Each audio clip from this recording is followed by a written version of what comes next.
Assalamualaikum warahmatullahi wabarakatuh. Nama saya Nurul Farazana binti Rosni, nombor metrik 066284. Kami akan membahaskan berkaitan dengan topik Al-Ahkam Al-Muta'alliqah bi Khuruj Al-Mu'tadah lil Hajj wal Umrah. Al-Hajju fil Islam huwa hajjul muslimin ila Makkati fi musim muhaddad min kulli am. Haji ialah orang muslimin menziarahi Mekah pada musim tertentu pada setiap tahun. Manakala umrah pula ialah orang muslimin menziarahi Baitullahil Haram pada bila-bila masa selain daripada waktu haji fardu. Tetapi boleh melaksanakan umrah pada waktu menunaikan haji fardu. Menunaikan haji termasuk dalam rukun Islam yang kelima dan hukumnya ialah wajib bagi pertama kali seumur hidup bagi mereka yang berkemampuan. Manakala umrah pula ialah tidak wajib. Tetapi jumhur ulama berpendapat bahawa umrah adalah wajib untuk kali pertama dan menjadi sunat dilakukan berulang kali. Al-Mu'tadah hiya tarabasul mar'ah 'anil nikah ba'da firaqi zawjiha aw mautihi muddatun ma'lumah syar'an. Al-Mu'tadah ialah perempuan menahan diri daripada bernikah selepas berpisah dengan suaminya atau kematian suaminya dalam tempoh tertentu mengikut hukum syarak. Tujuan iddah ini ialah untuk memastikan rahim wanita tersebut suci daripada sebarang janin bagi mengelakkan ketidakpastian nasab sebenar anak jika berlakunya perkahwinan yang baru dengan lelaki yang lain. Wal khuruj qad yuradu bihi al-intiqal min makani ila akhar atau mujarradil buruz min al-makan. Dan khuruj bermaksud berpindah dari satu tempat ke tempat yang lain atau sekadar keluar dari tempat itu. Ibnul Arabi rahimahullahu ta'ala menyebut bahawa ada 3 bahagian bagi khuruj. Yang pertama khuruj intikal, iaitu keluar untuk berpindah. Khuruj ibadah lil hajj wal umrah, keluar untuk melaksanakan ibadah haji dan umrah. Dan khuruj bin nahar litasarruf fi syu'uniha, dan keluar pada siang hari untuk melaksanakan urusannya. Keluar untuk menunaikan haji dan umrah ini termasuk dalam khuruj intikal. Seterusnya tahrir mahalun niza'. Bagi mahalul ittifaq, ittafaqal fuqaha ala anna al-mu'tadah la yajuz lahal khuruj musafirah lil hajj aw ghairuhu. Fuqaha bersepakat bahawa perempuan yang berada dalam iddah tidak boleh keluar bermusafir untuk menunaikan haji atau sebagainya.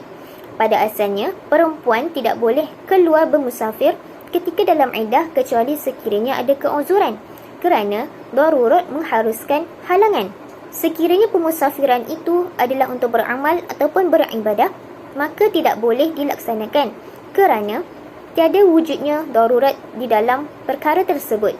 Manakala mahalun ikhtilaf, ikhtalafa al-fuqaha ala anna al-mar'ah fi man kharajat li hajjin aw ziyarah thumma tara'a 'alayha mujibul 'iddah min talaq aw maut zawjiha.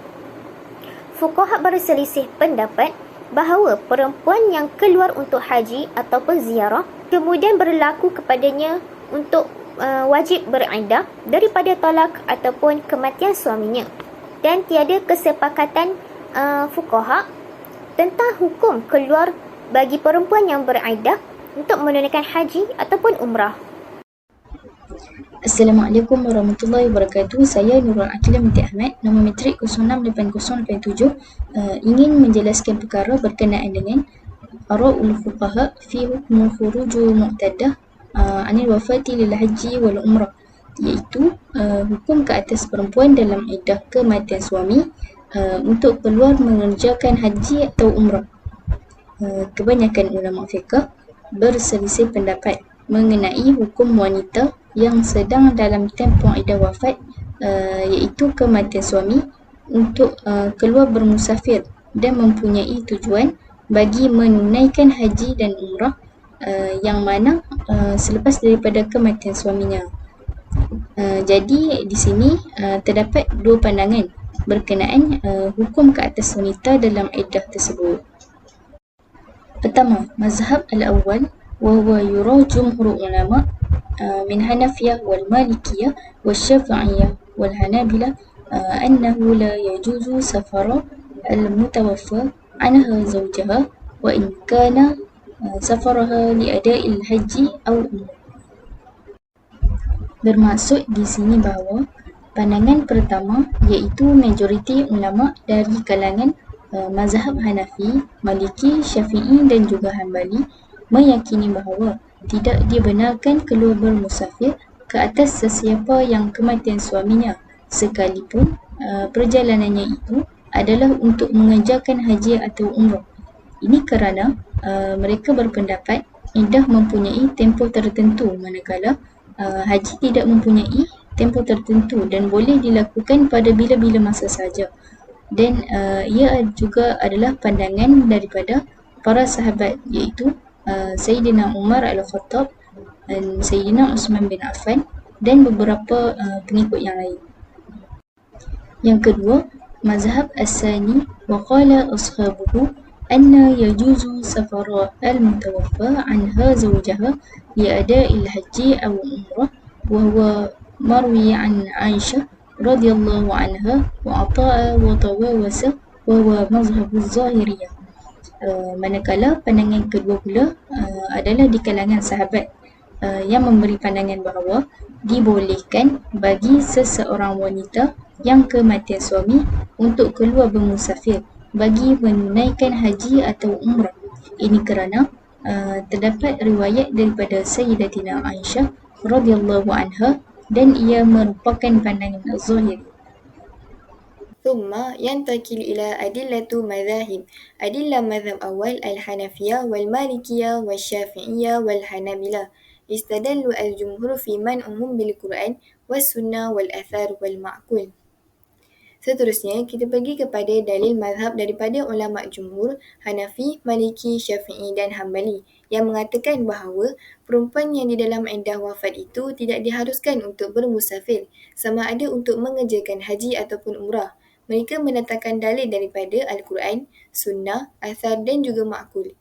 Okay, yang pertama, daripada Al-Quran, min surah At-Talaq ayat 1. أعوذ بالله من الشيطان الرجيم يا أيها النبي إذا طلقتم النساء فطلقوهن لعدتهن وأحصوا العدة واتقوا الله ربكم لا تخرجوهن من بيوتهن ولا يخرجن إلا أن يأتين بفاحشة مبينة وتلك حدود الله ومن يتعد حدود الله فقد ظلم نفسه لا تدري لعل الله يحدث بعد ذلك أمرا. Sadaqallahul Azim. Maksudnya, wahai Nabi, apabila kamu, iaitu engkau dan umatmu, hendak menceraikan isteri-isteri kamu, maka ceraikanlah mereka pada masa mereka dapat memulakan iddahnya, dan hitunglah masa iddah itu dengan betul, serta bertakwalah kepada Allah, Tuhan kamu. Janganlah kamu mengeluarkan mereka dari rumah-rumah kediamannya sehingga selesai iddahnya. Dan janganlah pula dibenarkan mereka keluar dari situ kecuali jika mereka melakukan perbuatan keji yang nyata. Dan itulah aturan-aturan hukum Allah, maka janganlah kamu melanggarnya. Dan sesiapa yang melanggar aturan-aturan hukum Allah, maka sesungguhnya ia telah berlaku zalim kepada dirinya. Patuhilah hukum-hukum Allah itu kerana engkau tidak mengetahui, boleh jadi Allah akan mengadakan sesudah itu sesuatu perkara yang lain. Baiklah, dalil ini menunjukkan larangan bagi seseorang wanita yang sedang dalam iddah itu untuk keluar daripada rumahnya tanpa keperluan yang lain. Dan sebahagian daripada mereka juga menggunakan ayat ini sebagai dalil tentang larangan bagi wanita yang telah bercerai untuk meninggalkan rumahnya tanpa izin suaminya. Dalil yang kedua daripada sunnah. Baiklah, ringkasan daripada hadis ini iaitu hadis daripada Fari'ah binti Malik bin Sinan. Dia telah datang kepada Rasulullah SAW dan bertanya, bolehkah dia kembali kepada keluarganya di Bani Khudrah kerana suaminya telah meninggal dunia dan tidak meninggalkan tempat tinggal ataupun nafkah. Maka Rasulullah SAW menjawab, tetaplah di rumah suamimu sehingga batas waktu yang telah ditetapkan oleh kitab, iaitu hukum. Maka dia pun telah beriddah selama tempoh yang ditetapkan.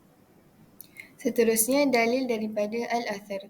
Yang pertama, Mujahid radhiyallahu anhu meriwayatkan bahawa dia berkata Umar dan Uthman pernah mengembalikan wanita-wanita yang telah menyelesaikan haji atau umrah dari Ja'far dan Zulhulaifah. Yang kedua, Sa'id bin Musayyib radhiyallahu anhu meriwayatkan bahawa Umar radhiyallahu anhu mengembalikan harta atau wanita-wanita yang menjadi mahram mereka kepada suaminya jika suami mereka meninggal dunia. Yang ketiga, Imam Malik meriwayatkan dalam Al-Mutawatta' dari Sa'id bin Musayyib radhiyallahu anhu bahawa Umar radhiyallahu anhu berkata, dia mengembalikan wanita-wanita yang suaminya meninggal dunia kepada suaminya dari padang gurun dan melarang mereka keluar.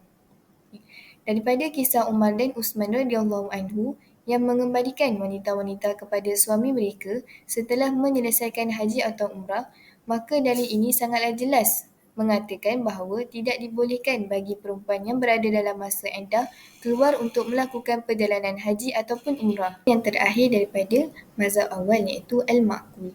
Kebanyakan jumhur mengatakan bahawa iddah itu adalah tempoh menunggu dan tidak boleh digantikan, manakala perjalanan itu pula boleh ditunda dan boleh digantikan. Contohnya perjalanan untuk melaksanakan haji ataupun umrah. Mereka mengatakan bahawa perjalanan untuk melaksanakan haji ataupun umrah itu boleh ditunda dan boleh digantikan, manakala tempoh iddah itu pula tidak boleh digantikan dan mestilah dilaksanakan dengan segera. Jadinya, hukum ini menunjukkan bahawa mesti memberi keutamaan kepada kewajipan yang tidak dapat ditangguhkan dan menangguhkan kewajipan yang boleh dilaksanakan selepas tamatnya tempoh iddah. Seterusnya, Al-Adillah Mazahib As-Sani. Istadallu ashabul mazhab fi jawazihim bil athar. Adillah mazhab Sani ini yang mengatakan bahawa perempuan yang di dalam iddah wafat itu boleh bermusafir untuk melakukan haji ataupun umrah. Mereka mendatangkan dalil dengan al-athar. Yang pertama diriwayatkan dari Allah, dia berkata Aisyah radhiyallahu anhu keluar bersama saudarinya Ummul Kalsum setelah Talha bin Abdullah terbunuh menuju Mekah untuk melakukan umrah. Juga diriwayatkan dari Ibnu Abbas radhiyallahu anhu bahawa dia tidak melihat masalah bagi wanita yang telah bercerai 3 kali ataupun yang suaminya telah meninggal dunia untuk melakukan haji dalam masa iddah mereka. Jadi, menurut hadis ini, mereka mengatakan bahawa tiada bukti ataupun dalil untuk mengkhususkan larangan bagi perempuan yang di dalam iddah itu untuk keluar melakukan haji ataupun umrah. Hukum khurujul mu'tada min talaq raj'i. Qaulul awal, hadza min qaulil Hanafiyyah wal Malikiyah wa riwayah fi mazhab Hanabilah annahu yajibu 'alaiha luzumul bait az-zawjiyyah maddatul 'iddah la takhruj minhu hatta tantahil 'iddah. Hukum keluar bagi wanita dalam iddah daripada talak raj'i. Pandangan yang pertama daripada mazhab Hanafi, Maliki dan ada riwayat daripada mazhab Hanbali. Sesungguhnya wajib ke atas perempuan dalam iddah itu tinggal atau mendiami rumah mereka dalam tempoh iddahnya. Maka tidak boleh baginya untuk keluar sehingga habis iddah. Al-Adillah li'umumi qawlihi subhanahu wa ta'ala la tukhrijuhunna min buyutihinna wa la yakhrujna fazalika 'amun likulli khuruj. Allah berfirman dalam surah At-Talaq ayat 1, janganlah kamu mengeluarkan mereka dari rumah kediamannya sehingga selesai iddahnya dan janganlah pula membenarkan mereka keluar. Ayat ini menunjukkan umum bagi perintah dilarang untuk keluar rumah. Hujahnya adalah kerana tinggal atau mendiami di rumah dan tidak keluar daripada rumahnya untuk bermusafir adalah daripada hak iddah. Ia juga merupakan hak Allah. Suami tidak memiliki hak untuk menggugurkan sesuatu daripada hak iddah, seperti mana isteri juga tidak memiliki hak untuk menggugurkannya. Qaul tsani wa hadza min qaul asy-Syafi'iyyah wal Hanabilah annaha kazawjati fi hukmiha. Fa inna azina laha az-zawju kharajat lil hajj wal umrah wa in lam ya'zanu lam takhruj illa fi hajj al-fariidah. Illa anna asy-Syafi'iyyah qalu idza ahramat fala yuhalliluha wa innama lahu man'aha min al-khuruj. Pandangan yang kedua daripada mazhab Syafi'i dan Hanbali, sekiranya suami mengizinkannya, maka boleh keluar untuk menunaikan haji dan umrah. Dan sekiranya suami tidak mengizinkannya, maka tidak boleh keluar, kecuali untuk menunaikan haji fardu. Al-Adillah annaha zawjah laha hukmu zawjat, falaha alaihi nafqah wa sukna wa yatawarisan, fala takhruj li haji aw ghairih illa biizni. Pada isteri yang dalam iddah talak raj'i, baginya masih ada hak isteri iaitu nafkah, tempat tinggal dan boleh mewarisi harta. Maka tidak boleh baginya untuk keluar menunaikan haji atau selainnya kecuali dengan izin suaminya.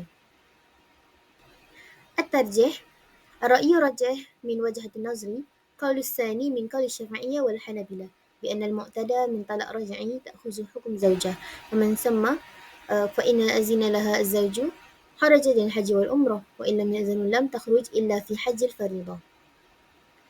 Pandangan yang paling rajih adalah pandangan yang kedua, iaitu pandangan mazhab Syafi'i dan Hambali, bahawa sekiranya suami mengizinkannya, maka boleh keluar untuk menunaikan haji dan umrah. Dan sekiranya suami tidak mengizinkannya, maka tidak boleh kecuali pada haji fardu. اسمي عارفة إلينا بنت جبلي ورقم طلبتي 06688 ثم ينتقل إلى حكم خروج المعتادة للحج أو أمرة من طلاق البائن ينقسم إلى قولين قول الأول من المذهب الحنفي والمالكية والشافعية والقول الثاني من مذهب الحنبلة. آراء الفقهاء من قول الأول هم اتفقوا لا يجوز على المعتادة للخروج للحج أو أمرة حتى تنتهي عدتهن. هم يستدلوا من سورة الطلاق. أعوذ بالله من الشيطان الرجيم. بسم الله الرحمن الرحيم. لا تخرجوهن من بيوتهن ولا يخرجن إلا أن يأتين بفاحشة مبينة. الواضح من الأدلة فقد نهى الله تعالى عن خروج المعتدة وعن إخراجها، فدل ذلك إنه لا يجوز لها الخروج للسفر للحج وغيرها. Sesungguhnya Allah melarang orang-orang yang sedang beredar untuk keluar daripada rumahnya ataupun mengeluarkan mereka daripada rumah mereka. Dalil tersebut menunjukkan tidak harus bagi orang yang beredar untuk keluar bermusafir ataupun untuk pergi ke haji. Innal mu'tadah wajib muhaddidun hatta yantahi iddatuhunna. Sesungguhnya orang beredar wajib untuk menetap di rumahnya sehingga habis iddahnya. Al-hajju wajib يمكن إدراكها بعد ذلك ثم لأن عبد الله بن عمر رد المعتدات من ذي حليفة وعبد الله bin Mas'ud radduhunna min al-Juhfa. Orang-orang yang beriddah wajib untuk menetap di rumah mereka dan mereka boleh mengerjakan haji selepas habis iddah mereka, kerana dalam peristiwa tentang Abdullah bin Mas'ud menghalau orang yang beriddah daripada Zul Khalifah dan Abdullah bin Mas'ud menghalau orang-orang yang beriddah daripada Juhfa. وأما من قول الثاني وقول مذهب الحنبلة هم اتفقوا يجوز على المقتدى الخروج لأنه لا سلطة للزوج عليها ولا يلزم المكث في المكان معينة. Mazhab Hambali berpendapat bahawa diharuskan untuk orang yang beriddah talak bain untuk keluar kerana pihak suami tidak lagi mempunyai kuasa ke atasnya dan dia juga tidak ditetapkan untuk tinggal pada satu tempat yang sama.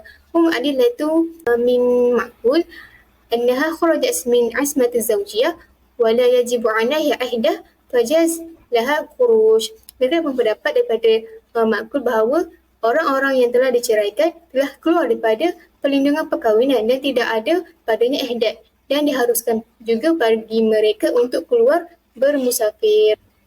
Al-tarjih huna min qaul tsani lianna al-mu'tadah min talaq ba'in yajuz khuruj lil hajj wal umrah biduni izin liannaha kharajat min asmati fala sultan lizawj 'alaiha wala ihdat 'alaiha. Tarjih di sini iaitu daripada kata-kata pendapat yang kedua, iaitu pendapat mazhab Hambali mengatakan bahawa diharuskan untuk orang yang beriddah talak bain untuk keluar mengerjakan haji ataupun umrah ataupun untuk keluar rumah kerana mereka telah terkeluar daripada perlindungan dan tidak ada lagi kuasa suaminya ke atasnya dan mereka juga tidak mempunyai ihdat. Assalamualaikum warahmatullahi wabarakatuh. Nama saya Atika binti Ihwan. Nombor metrik saya ialah 068271. Perbincangan tentang dalil jumhur. Firmannya, janganlah kamu mengeluarkan mereka dari rumah mereka dan janganlah mereka keluar kecuali jika mereka membawa bukti kefasikan yang nyata. Surah At-Talaq ayat 1. Dr. Ryan Taufik Khalid berkata, tujuan ayat ini adalah untuk menegaskan hak wanita untuk tinggal di tempat tinggalnya selama masa iddah. Dan maksudnya, menurut pengetahuan Allah, adalah bahawa suami tidak dibenarkan mengeluarkannya. Wanita juga tidak dibenarkan keluar sendiri tanpa dikeluarkan oleh suami. Dengan anggapan bahawa haknya untuk tinggal di tempat tinggal telah terbatal. Kerana tidak ada makna dalam menahan wanita di rumah selama masa iddah. Saya setuju ayat ini jelas menunjukkan hak wanita untuk tinggal di tempat tinggalnya selama masa iddah. Dan tidak ada makna dalam menahan wanita di rumah selama masa iddah. Tetapi yang jelas dalam pemahaman ayat ini adalah bahawa perkataannya, dan janganlah mereka keluar, bermaksud bukanlah satu kewajipan untuk tinggal di rumah perkahwinan, tetapi merupakan hak untuk tinggal di sana. Ini terbukti dengan pembatalan hak ini dalam keadaan wanita yang datang dengan kefasikan yang nyata. Ini menolak hujah sesiapa yang menggunakan ayat ini untuk menuntut kewajipan wanita untuk tinggal di rumah suaminya. Pendapat yang kedua iaitu pendapat Tahir bin Ashhur, apabila ayat ini dihapuskan menurut pandangan majoriti, perubahan tersebut hanya berlaku pada tempoh iaitu 1 tahun dan bukan pada sisa hukum. Dengan ini, beliau bermaksud bahawa firman Allah yang berbunyi wasiat untuk isteri-isteri mereka adalah satu penyediaan yang kekal. Surah Al-Baqarah memerlukan bahawa wanita yang suaminya meninggal mempunyai penyediaan untuk tempoh eddahnya. Seperti yang dijelaskan dalam ayat ini, dan orang-orang yang meninggal di antara kamu dan meninggalkan isteri-isteri, mereka hendaklah meninggalkan isteri-isteri mereka penyimpanan selama 4 bulan 10 hari. Surah Al-Baqarah. Ini menunjukkan bahawa dia berhak untuk tinggal selama tempoh itu. Saya berkata perbincangan ini di sini bukan tentang haknya untuk tinggal, tetapi perbincangan adalah tentang kewajipan untuk tinggal di rumah suaminya.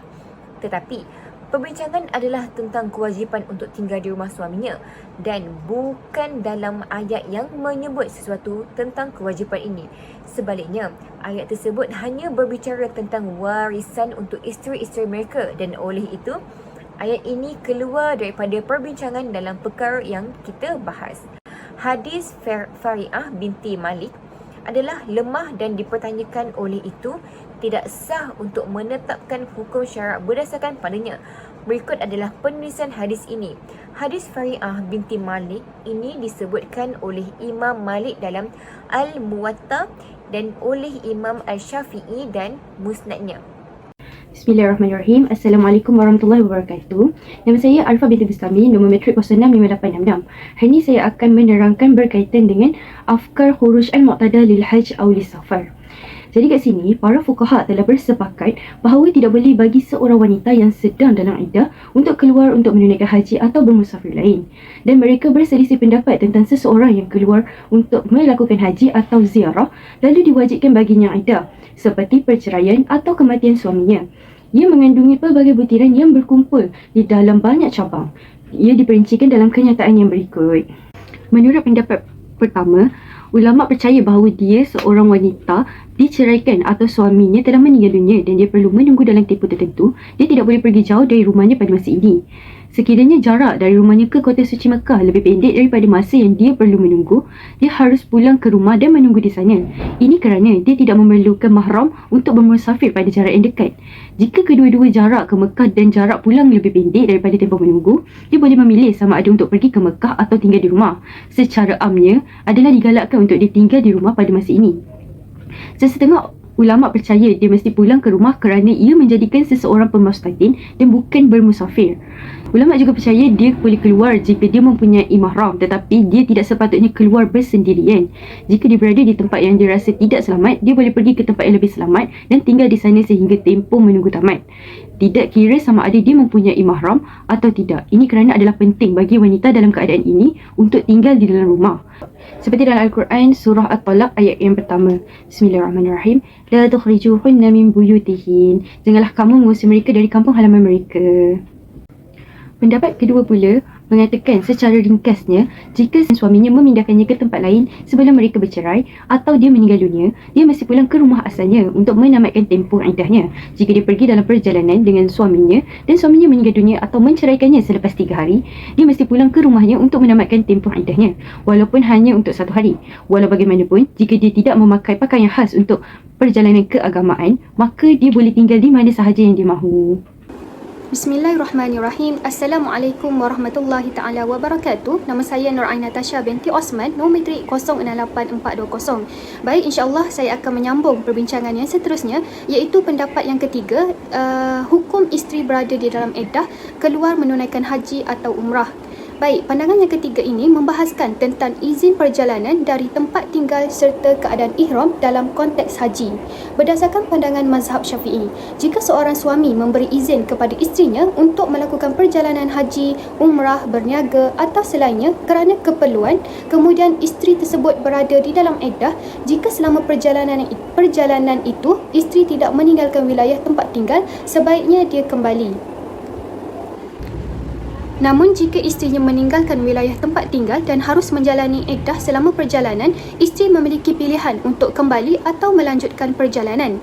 Kembali dianggap lebih baik, tetapi jika perlu memilih untuk melanjutkan perjalanan juga tidak mengapa, dan perlu kembali ke tempat tinggal setelah menyelesaikan halnya tanpa batasan waktu perjalanan. Hal ini kerana isteri boleh melanjutkan perjalanan jika memilih sedemikian dan perlu kembali ke tempat tinggal setelah menyelesaikan tujuannya tanpa batasan waktu selama 3 hari setelah tiba. Baik, yang seterusnya ialah pandangan yang keempat. Pandangan yang keempat ini membahaskan tentang ihram dan batas perjalanan pendek iaitu qasru dalam mazhab Hambali. Jika seorang isteri melakukan perjalanan dengan izin suaminya atau bersamanya untuk suatu keperluan dari satu tempat ke tempat yang lain dan suaminya meninggal dunia sebelum memasuki batas wilayah pemukiman, maka isteri tersebut harus kembali dan mengikuti peraturan penduduk setempat. Walau bagaimanapun, jika isteri melakukan perjalanan untuk tujuan selainnya seperti berdagang, ziarah maupun melakukan haji tetapi belum melakukan ihram dan suaminya meninggal dunia sebelum mencapai batas perjalanan yang pendek, isteri juga harus kembali dan mengikuti peraturan penduduk setempat.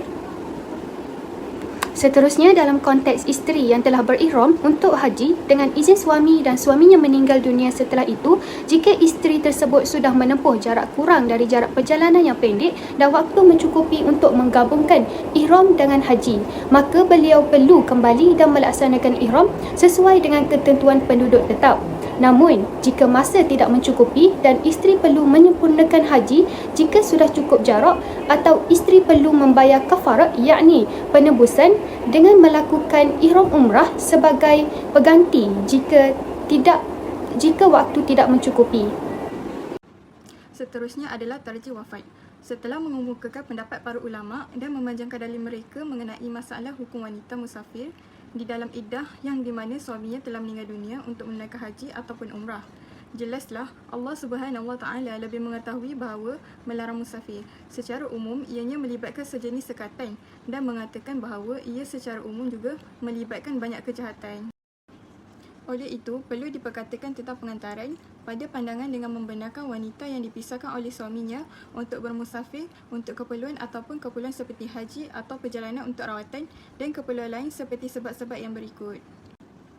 Sebab-sebabnya adalah yang pertama, boleh menggabungkan hadis-hadis yang bercanggah dengan mentafsirkan larangan yang terkandung dalam beberapa hadis untuk bermusafir tanpa memerlukannya dan menafsirkan kebolehan bermusafir kerana keperluan dan juga minat. Menggabungkan dalil adalah lebih baik daripada melaksanakan salah satu bukti dan mengabaikan yang lain.